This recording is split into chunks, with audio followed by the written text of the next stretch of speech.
ಸಕ್ಕರೆ ಕಾರ್ಖಾನೆಯವರ ಜೊತೆಗಿನ ಕಬ್ಬು ದರ ನಿಗದಿ ಸಭೆ 2 ವಿಫಲ ಹಿನ್ನೆಲೆ ಹುಮ್ನಾಬಾದ್ನಲ್ಲಿ ಹೈದರಾಬಾದ್ ಮುಂಬೈ ರಾಷ್ಟ್ರೀಯ ಹೆದ್ದಾರಿ ತಡೆದು ರೈತರು ಪ್ರತಿಭಟನೆಯನ್ನ ನಡೆಸಿದ್ದಾರೆ.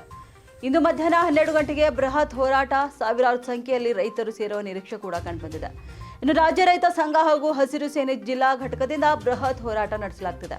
ಪ್ರತಿ ಟನ್ ಕಬ್ಬಿಗೆ 3,500 ರೂಪಾಯಿ ನೀಡುವಂತೆ ಬೇಡಿಕೆ ಇಟ್ಟಿದ್ದಾರೆ ರೈತರು.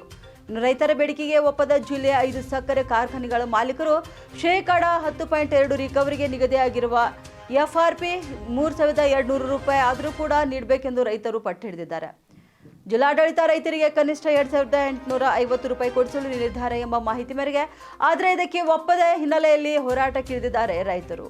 ಗ್ರಾಮದ ರೈತ ಬಾಂಧವರಲ್ಲಿ ವಿನಂತಿ ಮಾಡಿಕೊಳ್ಳುವುದೇನೆಂದರೆ ಇದೇ ದಿನಾಂಕ 12 ಬೆಳಿಗ್ಗೆ 11 ಗಂಟೆಗೆ ಹುಮ್ನಾಬಾದ್ನಲ್ಲಿ ರಾಷ್ಟ್ರೀಯ ಹೆದ್ದಾರಿ ರಸ್ತೆ ತಡೆದು ರೈತ ಸಂಘದ ವತಿಯಿಂದ ಪ್ರತಿಭಟನೆ ಮಾಡಲಾಗಿದೆ.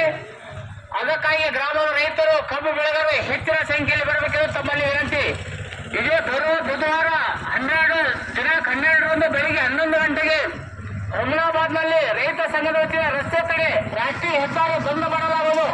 ಅದಕ್ಕಾಗಿ ಮಥುರಾ ಗ್ರಾಮದ ರೈತ ಬಾಂಧವರು ಹಾಗೂ ಕಬ್ಬು ಬೆಳೆಗಾರರು ಹೆಚ್ಚಿನ ಸಂಖ್ಯೆಯಲ್ಲಿ ತಾವು ಈ ಒಂದು ರಸ್ತೆ ತಡೆ ಕಾರ್ಯಕ್ರಮದಲ್ಲಿ ಭಾಗವಹಿಸಬೇಕಾಗಿ ತಮ್ಮಲ್ಲಿ ರೈತ ಸಂಘ ಮನವಿ ಮಾಡಿಕೊಳ್ಳುತ್ತದೆ. ಕಾರಣ, ಈ ನಮ್ಮ ಕಾರ್ಖಾನೆ ಪ್ರತಿ ಟನ್ ಕಬ್ಬಿಗೆ 3,500 ರೂಪಾಯಿ ಕೊಡಬೇಕೆಂದು ರೈತ ಸಂಘದ ಒತ್ತಾಯವಿರುತ್ತದೆ. ಅದಕ್ಕಾಗಿ ಈ ಒಂದು ರಸ್ತೆ ತಡೆ ಕಾರ್ಯಕ್ರಮದಲ್ಲಿ ಗ್ರಾಮದ ಕಬ್ಬು ಬೆಳೆಗಾರರು ರೈತರು ಹೆಚ್ಚಿನ ಸಂಖ್ಯೆಯಲ್ಲಿ ಬರುವ 12ನೇ ತಾರೀಕು ಬೆಳಿಗ್ಗೆ 11 ಗಂಟೆಗೆ ಹುಮ್ನಾಬಾದ್ನಲ್ಲಿ